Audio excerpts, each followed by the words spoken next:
Herkese merhaba, ben Şenol. Bu video ile sizlere Excel'in özel liste özelliğinin kullanımından bahsedeceğim. Bu özelliği genelde standart sıralama işleminin yapılamadığı durumlarda kullanırız.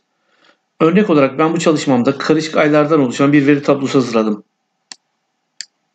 Bu tabloyu Excel'in filtreleme özelliğini de kullansanız, sıralama özelliğini de kullansanız standartlara uygun bir şekilde sıralatamazsınız. Şimdi sırasıyla bu iki özelliği kullanarak burayı sıralatmayı deneyelim. Öncelikle veriye geliyorum ve buraya bir filtre koyuyorum.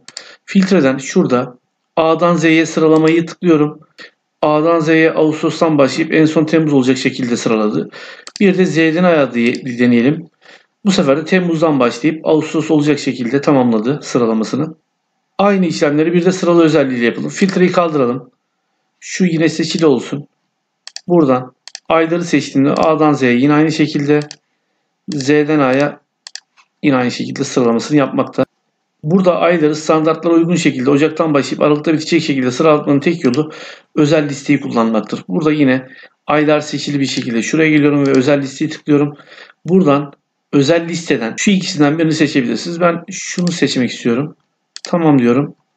Tamam deyip sıralamayı standarta uygun şekilde yapıyorum. Şimdi diğer örneğimize bir bakalım. Sayfa 2'ye geliyorum. Hazırladığım bu çalışmada ise kişiler ve bu kişilerin bedenleri verilmiş. Bizim yapmamız gereken bedene göre sıralama yapmak olacak. Bunu yine sırala komutunun içindeki özel liste özelliğiyle yapacağız. Ama öncesinde filtre ve sırala özelliğini kullanarak nasıl bir sonuç alacağımıza bakalım. Bunun için şuraya geliyorum. Şunları seçiyorum. Filtreyi tıklıyorum. Buradan A'dan Z'ye sırala diyorum. Z'den A'ya sırala diyorum. Sanki Z'den A'ya olduğu gibi duruyor ama gördüğünüz gibi burada şu şekilde olmaması gerekiyor. Tekrar geri alıyorum. Şunu kaldırıyorum ve şimdi bir de sıralı özelliğini kullanıp yapacağım. Buradan bedeni seçiyorum. A'dan Z'ye diyorum. Yine aynı şekilde oldu. Z'den A'ya diyorum. Ve deminki gibi oldu. Tekrar geri alıyorum. Şimdi de özel listeyi kullanarak sıralama yapalım. Burayı seçiyorum. Sıralaya geliyorum. Yine özel listeyi tıklıyorum.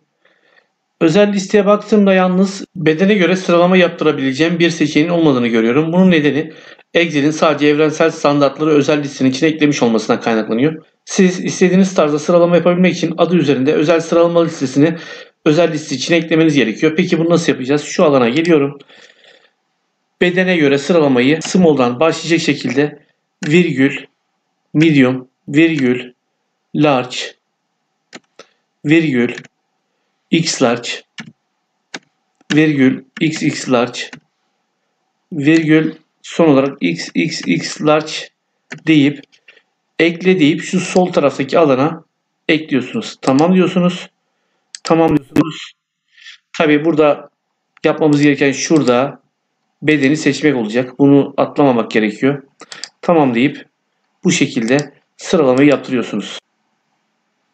Excel'in özel liste özelliğiyle ilgili anlatacakları bu kadar. Umarım videomu beğenmişsinizdir. Bundan sonraki videolarımı takip etmek ve öğrenmek isterseniz kanalıma üye olmanızı rica ediyorum. Şimdilik kendinize iyi bakın. Daha sonra tekrar görüşmek üzere.